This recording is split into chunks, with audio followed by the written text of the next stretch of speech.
Thank you very much, and good afternoon, ladies and gentlemen.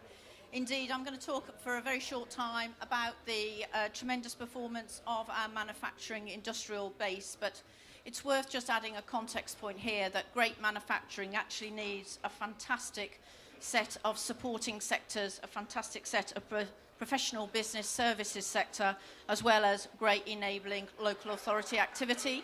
So industrial success in manufacturing won't happen in isolation of the whole economy working as a whole. And one thing that actually businesses do love, they love certainty.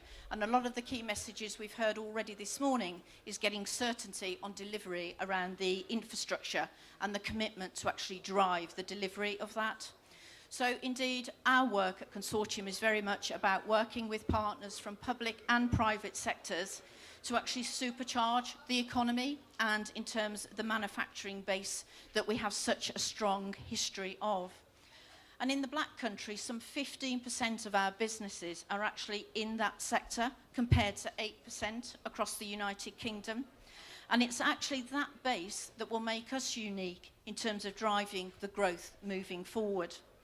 But manufacturing today, as you've no doubt picked up already and are aware, is totally different and changing at a rapid pace. It's different today than it was even a few years ago, and it's becoming more sophisticated with the products that they produce, but also the demand for the property that they need in order to accommodate that property growth. So, in terms of actually moving the Black Country forward, we use a slogan in the Black Country, made in the Black Country, sold around the world. And perhaps recently you'll recognise this image that maybe we were using made in the Black Country, flown around the world. Because actually what this is showing is last month's SpaceX launch, where they put the most powerful rocket into space, and on top of that was the Tesla car, Elon Musk's Tesla car. And the interesting link there is actually in the Black Country, our businesses are involved with making intricate components to make that Tesla car fly in terms of space.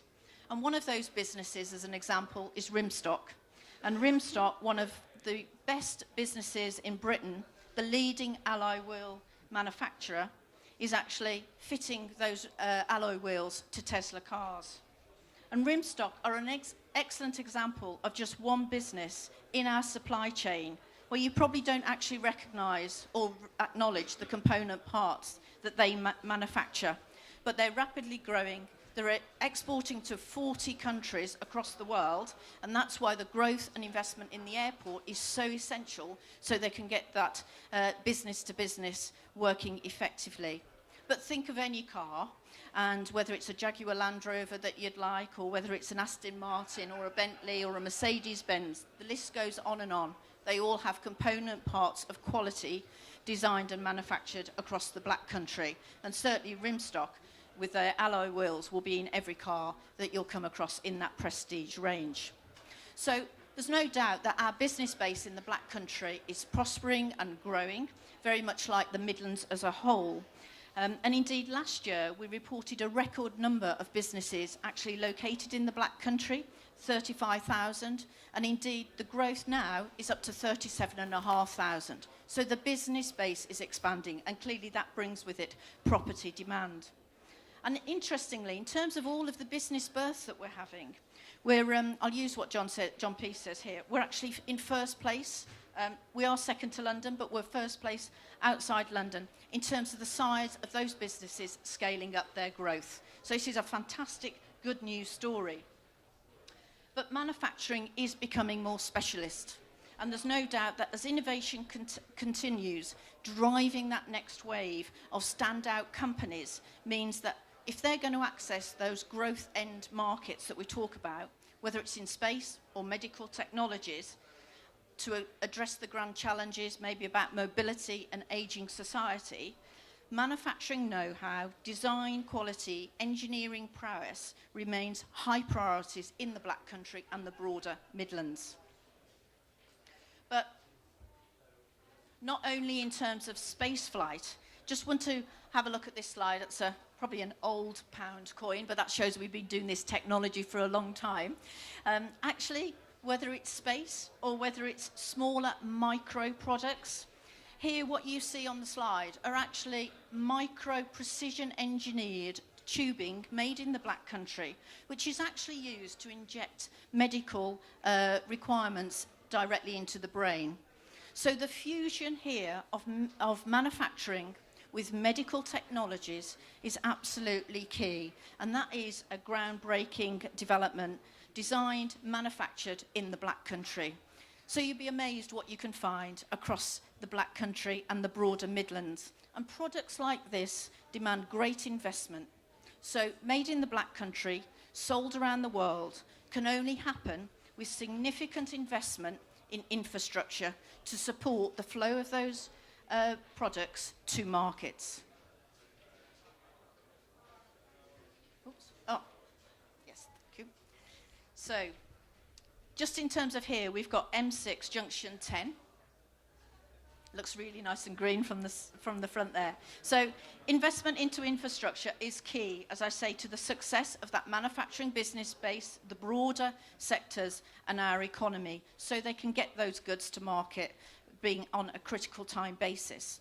And investing in infrastructure has resulted in the Black Country being home to the UK's most successful enterprise zone, I-54, which has been tremendously successful with Jaguar Land Rover, Moog Aircraft, and many other businesses investing in that location. And over 13% growth in UK engine production in the last 12 months is a record level of performance. So investment in the Black Country to get to it, get through it, is absolutely essential.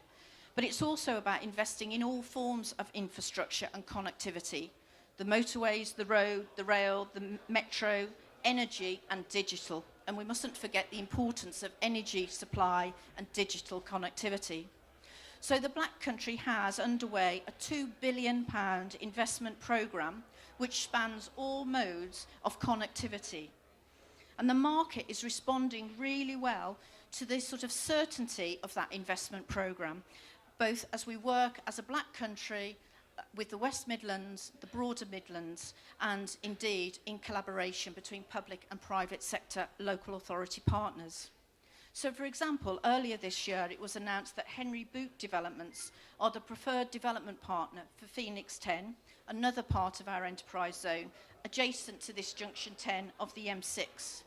A £60 million redevelopment of an 18-hectare site in Walsall, which will deliver 57,500 square metres of new industrial floor space, supporting 1,100 new jobs. So this is a huge opportunity for Walsall, the Black Country and the UK economy as a whole.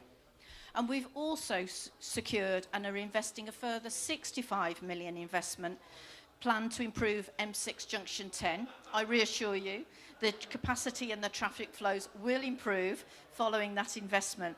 And that clearly gives further certainty to the investment and the actual timeliness of that infrastructure improvement. So I do believe we're creating the right conditions for our businesses to continue to grow into a post-Brexit era. So, I'm using the mayor technique. Thank you. Always good to follow you. So, we're also using that formula to bring further opportunities to market. And clearly here we show the new £320 million metro line extension, which will indeed connect Brierley Hill via Dudley into central Birmingham and will clearly improve connectivity for the area. And the extension to Dudley will be complete in sync with the Commonwealth Games by 2022. So you've got some certainty on the timing. And this provides further added value to places such as DY5, Dudley's Business and Innovation Enterprise Zone. This is located at Brierley Hill, the waterfront, and again this has 70 hectares of land and a number of significant development sites and investment opportunities. And our businesses, your potential occupiers, are actively looking to ensure that they've got growing space and we've got the quality of commercial floor space that we need to support that underpinning ambitious economy. So our aim is to encourage development to increase the supply of high-quality industrial accommodation. The market knows the demand is there, and speculative development is happening across the Black Country.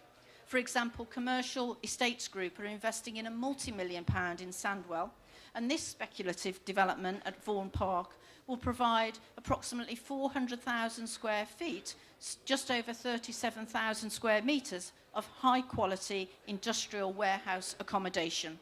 And this is exactly the sort of investment we need in the Black Country to support those type of manufacturing businesses I profiled earlier. Demand is strong, and we're pleased that the property market is growing alongside. So the Black Country's momentum for success is very much mirroring and supporting the growth you hear across the broader Midlands picture, and we want to see that growth continue. So in summary, across the Black Country, we have some £6.7 billion worth of investment opportunities, 860 hectares of employment land we are going to transform with your help, and 1,300 hectares of residential land to develop. So we believe the Black Country is an attractive location for businesses to succeed. Businesses are succeeding. Products and services are being flown across the world in places you cannot even imagine, but maybe you've got a bit of an insight now. And we very much hope that high-value manufacturing economy will continue to supercharge and support the UK's economy in the forthcoming post-Brexit era. So we'd be delighted to talk to you about those range of opportunities, and thank you very much for listening this afternoon.